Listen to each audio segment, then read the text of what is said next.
little applause would be most welcome. Thank you. Let's show a little enthusiasm. Great. Ram Madhavji, it's so terrific to have you here, especially you've come directly, almost directly from R20 in Bali. And the whole idea is to create a community of faith, of religion, but of very forward-looking and humanist religion. Talk a little about that, and then we'll go into the Hindutva paradigm. Thank you, Kaveri ji, firstly for inviting me to this Litfest, and also congratulations to you. I heard that this is the 10th edition, decennial edition. Congratulations for continuing with this very important tradition of promoting literature and good literary works. Yes, I just returned from a very significant and also very unique event which took place on the sidelines of G20 at Bali in Indonesia. It's called the G20 Religions Forum. G20 until now did not have any religions forum as an extension. For the first time, the Indonesian government and a very prominent Muslim body in Indonesia and also another body in Saudi Arabia, two very big countries when it comes to Islam. They took the lead in hosting this event in Bali. Now, the activity of interfaith dialogue is not new. It happens all the time, all over. But R20 is slightly different. Normally, what happens in interfaith dialogues is that every religion represented by some leader, he comes, he talks about the virtues of his religion, customarily praise the other religions also, you are also good. But then definitely goes back thinking that I am the best, these fellows are useless. That is generally the experience in interfaith. Here, it's not about religion. Now, G20 is a group of heads of nations, doesn't talk about their individual countries. They talk about the problems that the world is facing, humanity is facing, whether it is climate change or war or technology issues. They discuss those issues. What happened today was that we have now somehow handed over all these issues only to the politicians. Who will handle climate change? Leaders will handle it. Who will handle social strife? Leaders will handle it. Who will handle everything that humanity is facing? Only leaders will handle it. What R20 tried to do or tried to start doing is, can cultural, religious leaders also chip in? Can they also come up and tell the world or help probably the government leaders and political leaders in addressing challenges like climate change? They don't have any religion. Hunger doesn't have any religion. War should not have any religion, although there are religious wars happening here and there. Should not have. On those issues, can world religious leaders come together and give proper direction to the mankind, which will be helpful to the government leaders also when they take up those issues. So it's a slightly larger idea, nobler idea with which they all came together. It's good because coming together is important. Until now, we are only fighting. We have complaints against each other. If I am there, there are objections to some people there. How can this man be here from RSS? We have been fighting over religion, over our understanding of religion and all these years. But while continuing to fight or try to address those fights also, can we come together on a larger platform with humanity as the center? Let me end by just drawing your attention to one very historic development. Religions have always fought with each other. This has been the history. If you read the history of Europe, hundreds of years they were fighting, culminating in crusades also. What happened at that time, post-crusade era, was a new movement has started. It's called deism. Deists were not anti-God, but they were anti-religion. It's a very interesting thing. They said God is important, but not these religions. I'm not saying religions are not important or we should dismiss them, but can we bring humanity and God to the center and say that, okay, in order to protect that humanity which was created by God, can we come together? With that idea, R20 was started. We were involved in the process. We went there. Also, the reason was that next year G20 will happen in India. So if Indian government decides to do R20 here next year, it will be a very wonderful thing So that is the background of my R20 visit to Bali. Thank you. So let's talk about Hindutva, which has always been seen popularly and perhaps wrongly as different from Hinduism. And your contention is that it is not, that Hinduism and Hindutva are one and the same thing. Let's go a little deeper into it because you cite the work, the 4 lectures of Deen Dayal Upadhyay. There is, of course, another school of thought, that comes from Veer Savarkar. Let's discuss your idea of the Hindutva as Hinduism or as Hinduness. Yeah, firstly, let me clarify that Hindutva is not a word coined by us. When I say us, by RSS or this Parivar, we have not coined that word. It was first used by Savarkar in his book. Yes. He authored a book by that title. Then those who wanted to create a distinction between popular Hinduism and this movement, they attributed it to us. As far as we are concerned, what people call as Hindutva is and should be nothing but the practice of Hinduism. Hinduism in practice should be Hindutva, nothing else. Hinduism is a philosophy. How you practice it in your life should be Hindutva. If at all I were to give any definition to it.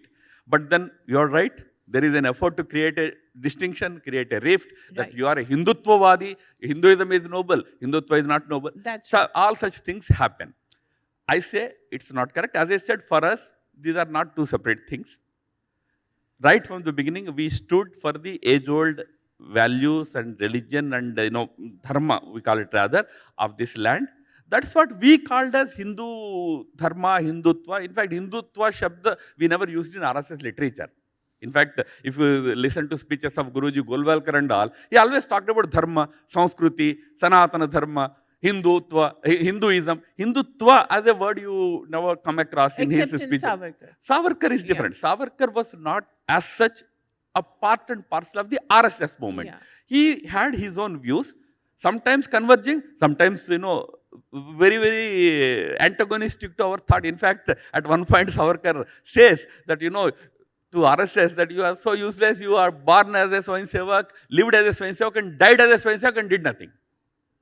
That was his view also at some point. But then we respect his stand on many issues, like he was a great social reformer. In Hinduism, in Hindu dharma, there was no place for social discrimination, caste discrimination. Savarkar stood for it, fought for it. He built built temple for everybody. First Patit Pavan Mandir was built by him.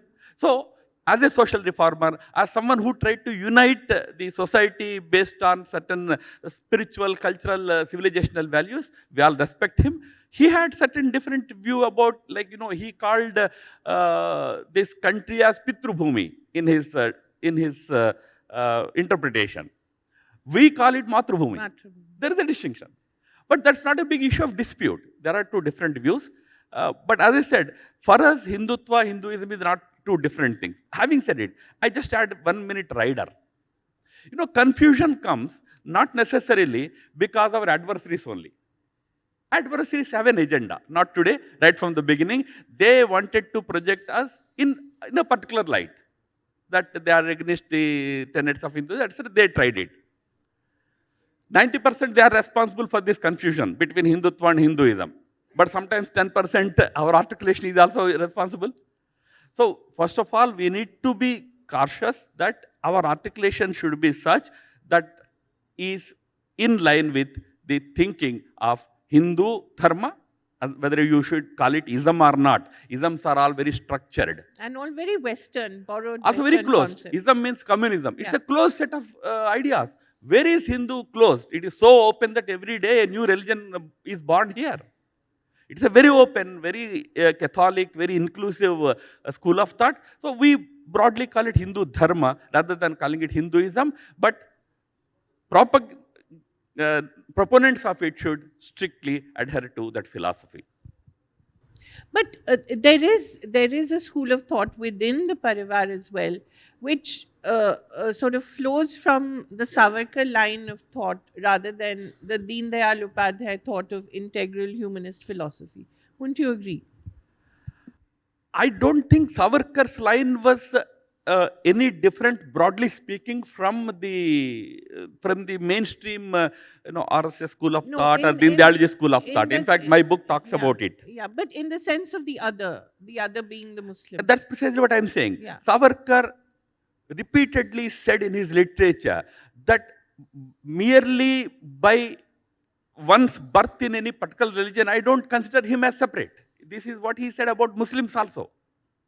His whole point was that whether you are a Muslim or a Christian or a Hindu, do you still believe that this country is, the word he used is Punya Bhumi and Putra Bhumi, like, sacred land and Pitru Bhumi. Now, Pitru Bhumi, some people call it fatherland. Fatherland. It's not fatherland. Pitru Bhumi's actual definition is land of your forefathers. Like, it's the land of your fathers, land of your ancestors. Do you agree with that? If you agree with that, we are all one. That is his proposition. He is also largely misunderstood. There were many, I tell you something very interesting. In 1942, the Fazlul Haq government in Bengal, Krishak Praja Party. Remember, Fazlul Haq was the person who moved Pakistan resolution in 1940. 1940 Pakistan resolution, which said that Hindus and Muslims are two separate nations, we should have a separate nation. It was moved by Fazlul Haq, who was then the premier of Bengal. He fell away with Jinnah later. You know who joined him? Savarkar and Hindu Mahasabha. Savarkar called it pragmatic politics.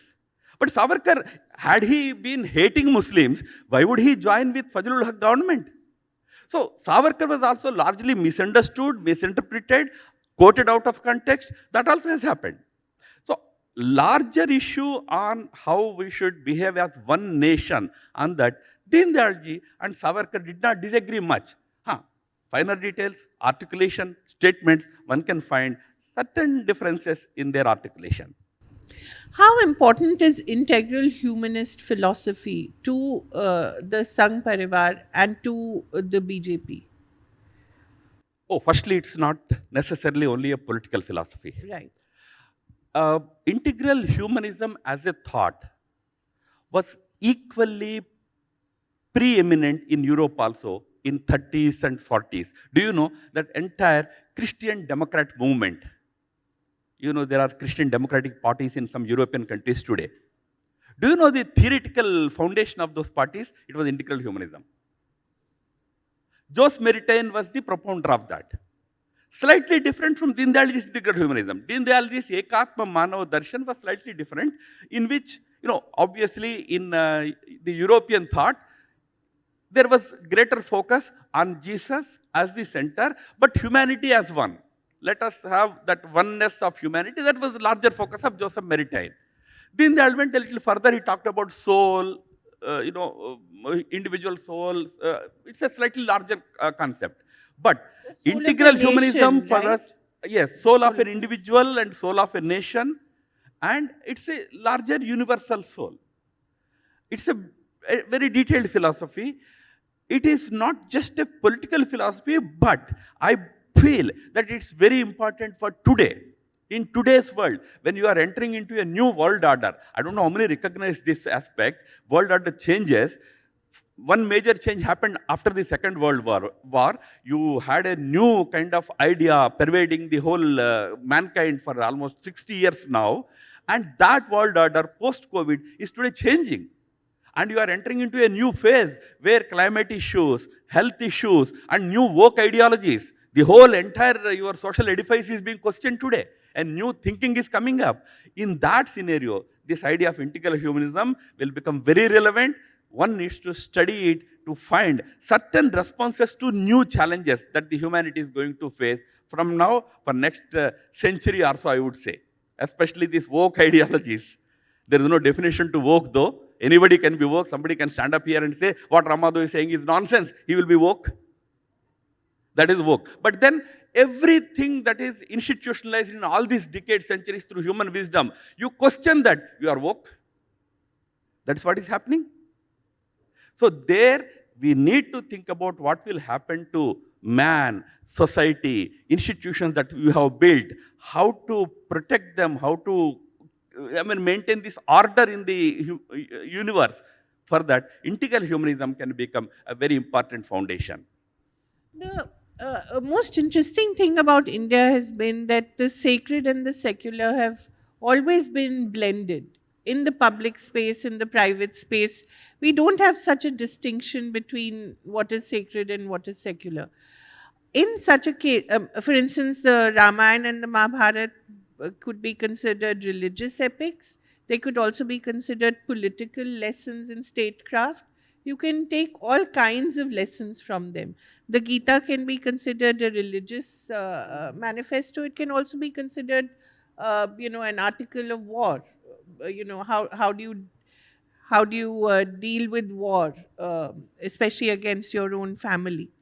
So, in a situation like this, in a country like India, when you already have this foundation, how do you make Hinduism, Hindutva, contemporary? How do you convince people that you're already in a way practicing Hindutva?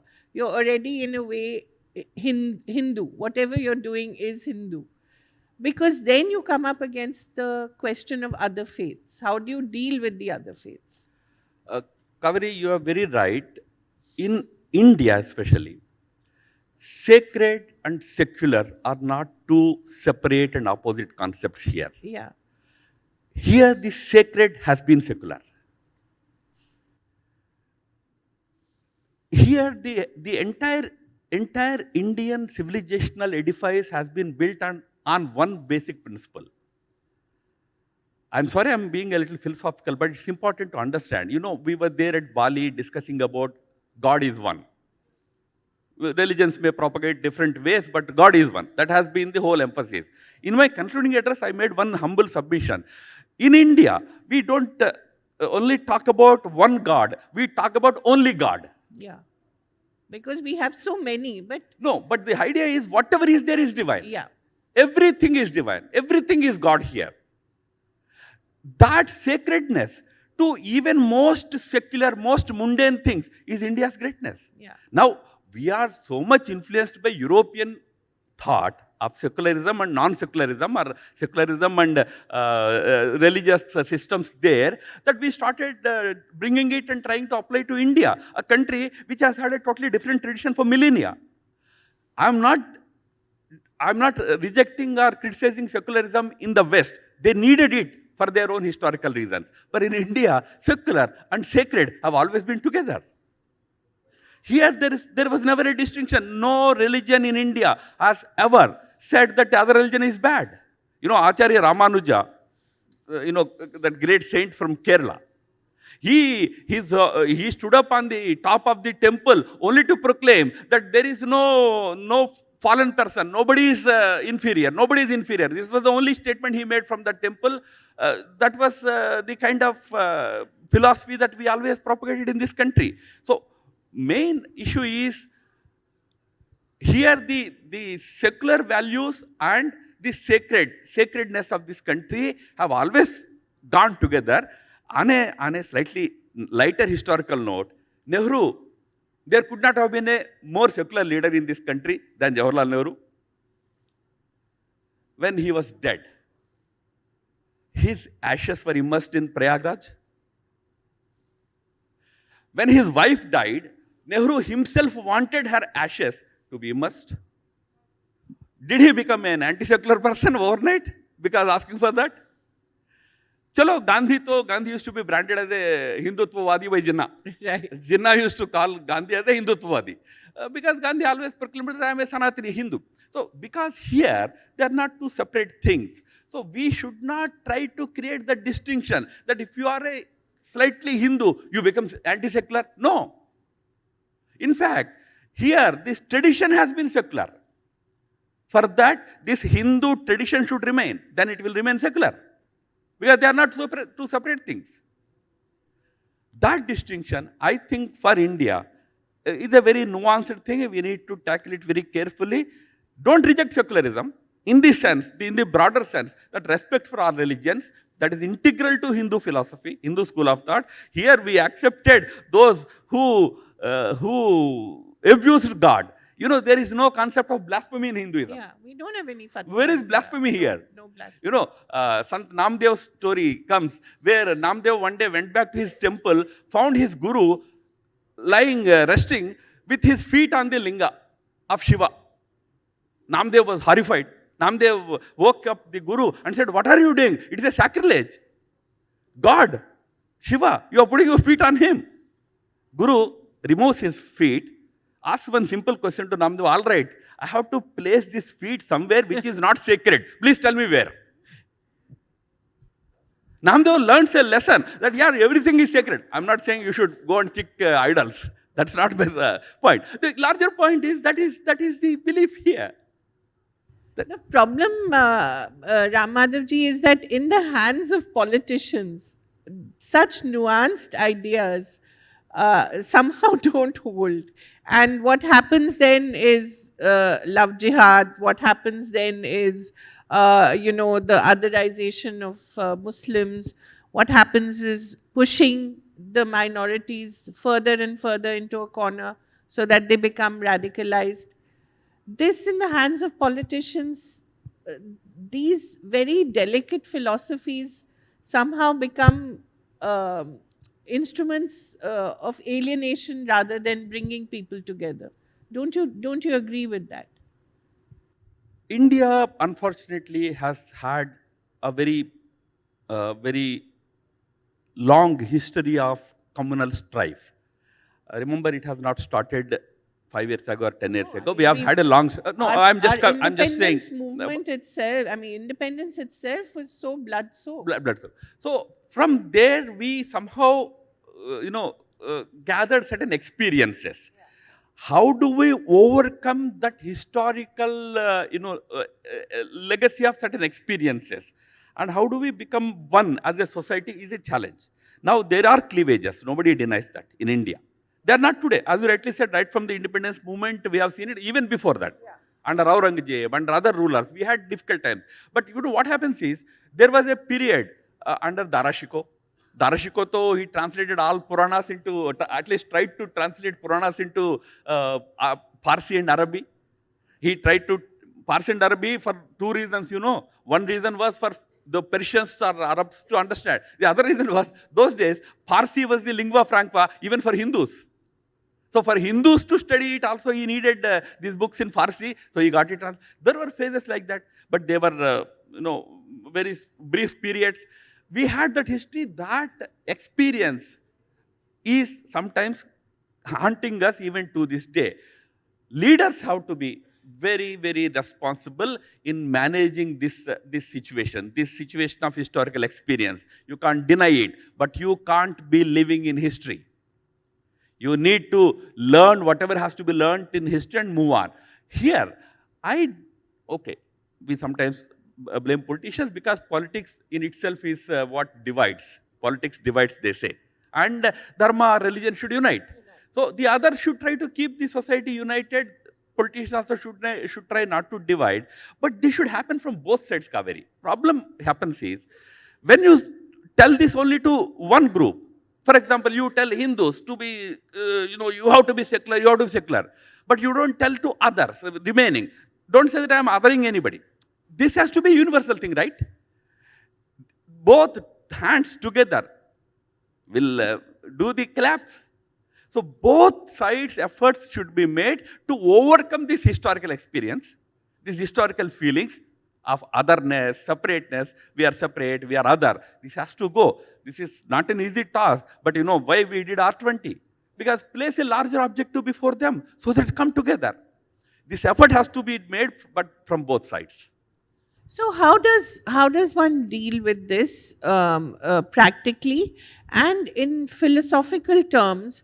For instance, what you've done for the Hindutva paradigm, don't you feel that we need to somehow codify in a way our political thought over centuries as well? From the epics to maybe Chanakya to Swami Vivekananda, Adi Shankara, we've had so many people who've had, who've told us what Hinduism is, who've told us what Hindutva is, but somehow there's no one source where you can, get all that. When you're talking to a younger audience, to a young audience, what would you recommend to them that, okay, these are the 2 books or 3 books apart from yours that you should read so that you understand what we are talking about? So you understand this idea of Hinduness, which is not exclusivist. Okay, that this idea is not exclusivist or against anybody. Yeah. Especially, there is this whole view that it is against the minorities or Yeah. Muslims. That needs to be removed because this idea is not against any religion or any particular group of people. It's not against them. This needs to be emphasized. But for that, obviously there cannot be any one book. If Hinduism becomes one book religion, it is the death of it. Hinduism cannot become one book religion. Pinde, pinde, matir bhinna. I mean, the very, that famous book of Amartya Sen, the argumentative Indian. That is the beauty of this country. You keep arguing. Tarka, Mimamsa is beauty of Hinduism. Let many books come, many people write about it. But that whole idea that, Hindu movement or Hindutva is against any community is totally wrong. It should go. This I am saying not just to those who think about it like that. I am saying to those who are a part of it. Why I am saying this is, those who are a part of it should also realize that there is a feeling that you are anti-Muslim. Now, it's not something to be condemned. No, you are all anti-national. If somebody tells me I'm an anti-Muslim, the spontaneous reaction from me, no, you are anti-national. Yeah. Now, we are nowadays very liberally distributing this tag, anti-national tag. It should not be done. Understand that there is somebody who is probably ill-informed. Not condemn him, but convince him. That should be the way. We need to do that in the larger interest, especially when this movement has come to occupy the center stage of national life. Why we are discussing today, Kaveri ji? Because today you all feel that this movement has come to occupy the center stage of national life. Today, whether it is true or false, people should know. That's why we are discussing it. So, I also should think that now I am at the center stage. Here, I don't have the luxury of still condemning somebody who says that, I think you are anti-Muslim. I should not pounce on him. I should tell him that, no, I am not. Okay, I stand for these things. That effort should happen, not just by me, but many others. It's happening. Many people are trying to do that. And it's one book. And in fact, my next book is about Hindutva polity, the point that you mentioned. It's philosophy. But what has it been through practice in so many centuries in India, especially, I mentioned to you Jawaharlal Nehru, from 1947 onwards, being a secular country, Indira Gandhi always used to have that mala. Always wore a Rudraksha. Indira Gandhi's guru was Dhirendra Brahmachari. Dhirendra Brahmachari. So, I mean, every leader had his allegiance to these dharmic practices, cultural practices. We never saw it as anti-secular. Because that is the soul of this country. Vivekananda said, Dharma is the soul of this country. He called India Dharma Prana Bharata. The soul of this country is Dharma. You can't remove it. But how do you make it manifest in 21st century? So that a young man in the audience can relate it himself with it. Wonderful. Can we have 2 or 3 quick questions and then we'll close? Yes, please. There is a template that Hinduism prescribes for a Hindu to get itself practiced. You know what I mean to say? If the former is to be believed, and we are a country of huge geographical, lingual, many such diversities. What I am practicing here as a practicing Hindu sitting in Bhubaneswar may not necessarily be the case in Kerala or in Gujarat or in Assam. So that's my first question. Second question is, since you talked about why should a politician be, in your first initial talk, be asked about a custodian of, let's say, global warming, climate change, but why not? Politicians are supposed to be the lawmakers. So, I mean, whether I like it or not, I am governed by the laws and regulations and legislation that you guys are making. I mean, not you in particular, I'm saying the politicians are making. So why not? Got it. They should be Okay. answerable. Got it, So got it. let me take the second question first, easier to answer. I'm not saying politicians should no longer be allowed to talk about them. I'm saying you cannot leave the contemporary challenges that humanity is facing only to the government. You know, what happened now is, there are no philosophers in the world anymore. You know, this is the travesty of 21st century. No philosophers. Your new popes are politicians, Economists. corporates and Corporates. economists and Twitter and Facebook, new popes. And these are demigods now, technology. That is not going to help in facing the new challenges that tackling the new challenges that humanity is facing. Even the political class needs the support of social, cultural, religious and spiritual leadership of the world, because people listen to them. Protecting environment, you can make any number of laws, but if one Swami tells his disciples to not use plastic, they will follow much better than one MLA telling and one MP telling. Both have to go hand in hand. That's the only point. As far as your first question is concerned, that's why I made the distinction between Hinduism and Hindu Dharma. That's why I said there is no ism, which everybody in India should follow. That's not like that. It's a very diverse kind of practice, lifestyle. That is Hindu Dharma. It is guided by certain principles. I will only enumerate 4. That everybody has to follow, irrespective of his religion. He can be an atheist, no problem. But he has to follow these 4 principles. That is what Hindu Dharma is all about. One is Satya, truth. Second is Karuna, compassion. Third is Suchita, internal and external cleanliness. Suchita means not Swachh Bharat Abhiyan. That is external. Of course, India has to be clean. But what about internal? You hold such bad ideas inside, but outside you have a broom in your hands. Suchita, internal and external cleanliness. And 4th is Tyaga. Tyaga is willingness to sacrifice, willingness to do good for the people. If these 4 principles were accepted, that is Hindu Dharma all about. Then it can be extended to 10 other principles, 100 other principles. Then religions can come out of it. A religion based on Tyaga can come out of it. A religion based on Suchita can come out. Compassion, there are many number of religions in the world. What I'm trying to say is, on these principles, we should all try to create a good atmosphere in the country. That's what I meant when I said, Hindu as a general way of life. In fact, I don't agree with the Supreme Court's proposition. In my book I wrote, Supreme Court gave a very interesting judgment. Nowadays, Supreme Court, our judges give judgments on anything and everything. But they're asked to. They are asked to, they give it. Yeah. So, they gave a judgment on, defined Hindutva as not a religion, But a way of life. but a way of life. My simple point is, which religion is not a way of life? Is Islam not a way of life?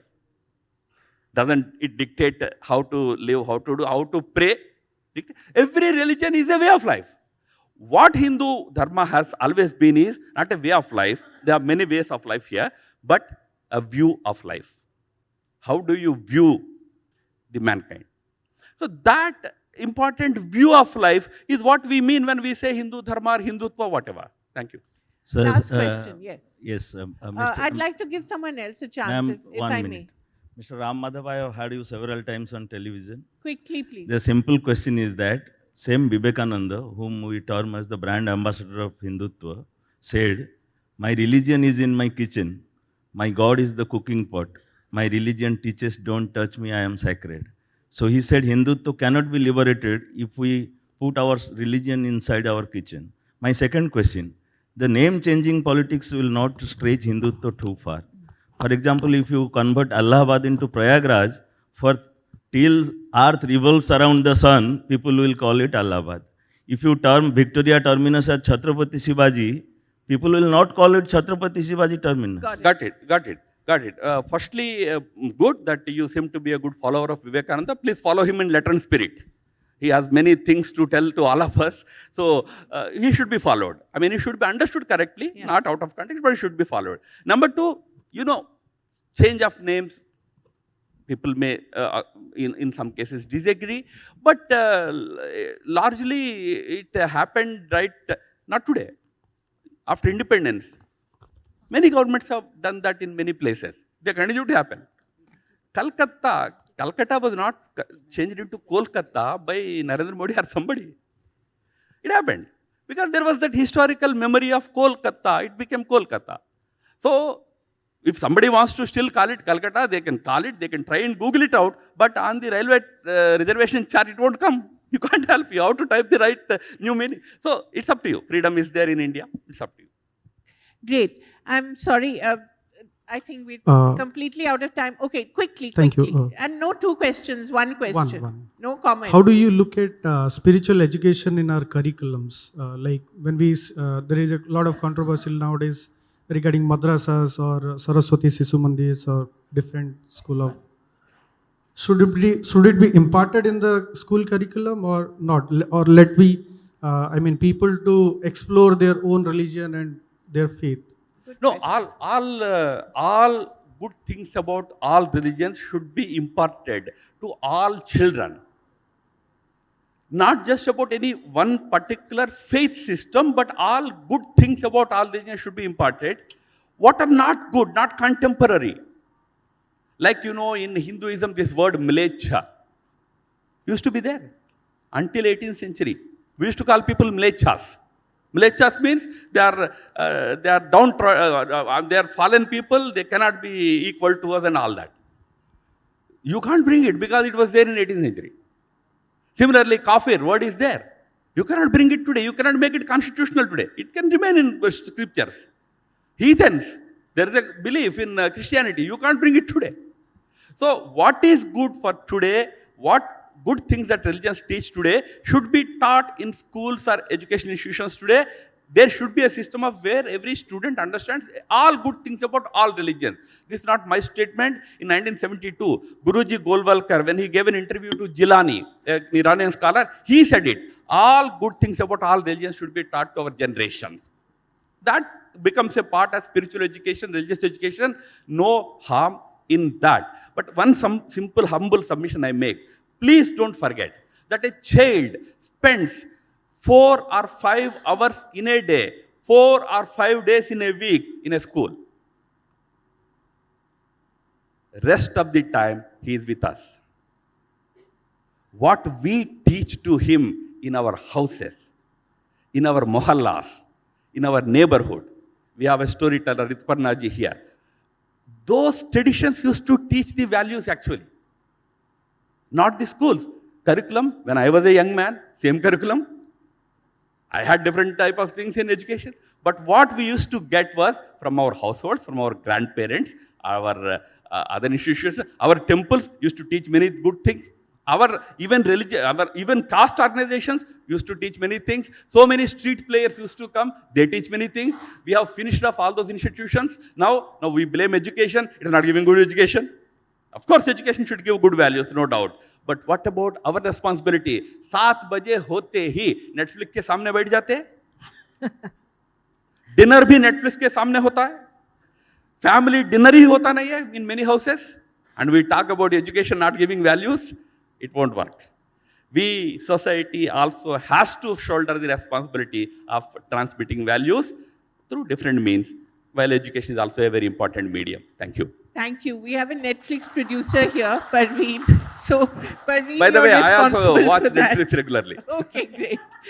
I'm glad. Thank you very much. It was a most enlightening discussion. Thank you, audience.